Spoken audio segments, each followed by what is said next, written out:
Scott Kittle, and I'm the pastor of Dearborn United Methodist Church in Dearborn, Missouri. I really hope you're having a good day so far and a good week. So this is Wednesday, October 25th, and I'm so pleased that you've joined us today for our Midweek Lift. Every Wednesday at noon, we take a break from our day and share a moment of meditation and hopefully refreshment for our hearts. Well, we've been walking through the Psalms together, and one of the reasons that I chose the Psalms is that you can find almost every emotion that you and I could possibly experience in the pages of this book as we walk through our lives. Oh, I hear sometimes people say, oh, the Bible isn't relevant to modern life. But you know what? I believe that anyone can find themselves in the pages of the Psalms. Well, today we're looking at Psalm 3. Let's read together. Lord, how many are my foes? How many rise up against me? Many are saying of me, God will not deliver him. But you, O Lord, are a shield around me, my glory, the one who lifts up my head. I call out to the Lord, and he answers me from his holy mountain. I lie down and sleep. I wake again, because the Lord sustains me. I will not fear, though tens of thousands assail me on every side.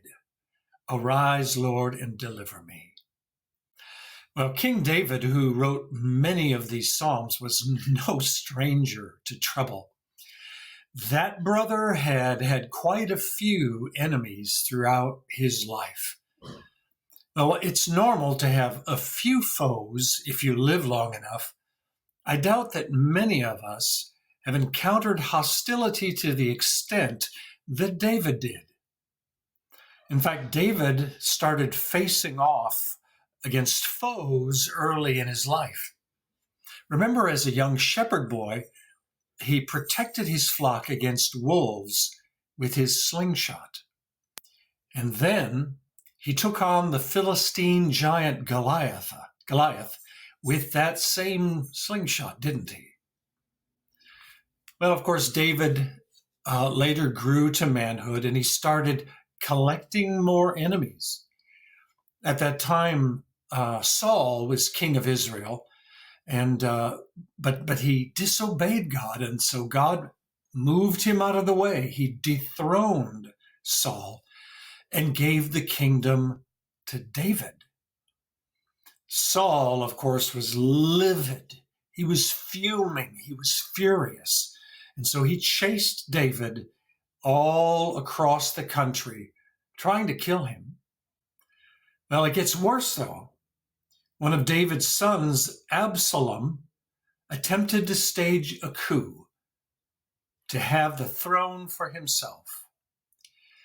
And in this case, David went into hiding, and it seemed that the whole country was against him. Well, so David writes this song of lament that we just read here in Psalm 3. His enemies seem to be without number. And he cries, Lord, how many are my foes? How many rise up against me? And then David starts to question his place with God, his relationship with God. He says, many are saying of me, God will not deliver him.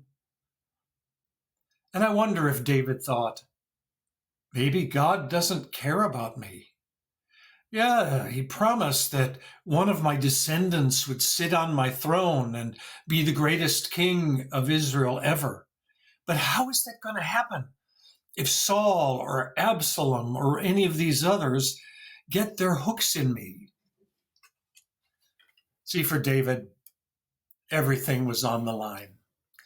His life was in danger. His nation's relationship with God was in danger. Because remember, God chose him to rule the nation. And for them to kill him, or to imprison him was to reject God's leadership, God's will for their lives. And then finally, his hope of the coming future king, who was wonderful, was also in danger. Because if David dies, there will be no more descendants of David. I wonder, can you relate to any of this? Well, yeah, you may not have people that are hunting you down, seeking your life. But have you ever felt like the problems in your life just keep piling up? Everything that could go wrong is going wrong. Many are my problems. Many of them have risen up against me. Well, so what happens when you start to feel that way? You start to doubt that God is going to be there for you, that he's going to get you through it all. You start to lose any hope of a better future.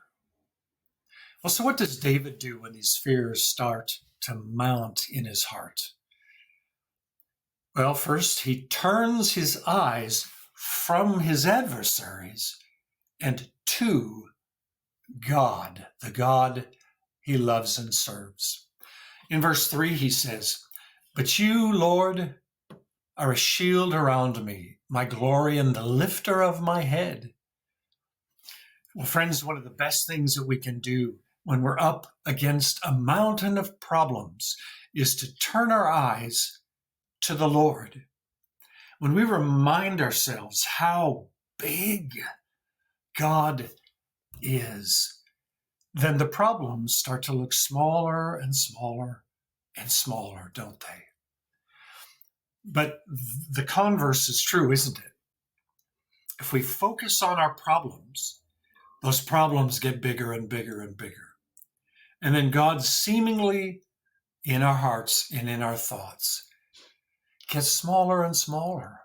Oh, friends, that's just not right. Well, what does David do next? He calls out in prayer.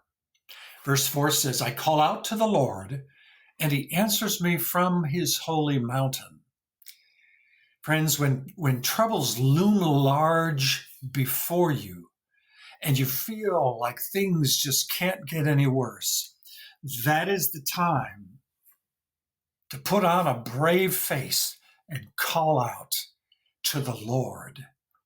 Focus your faith on how big God is and call upon him with faith-filled prayer, claiming his great and precious promises.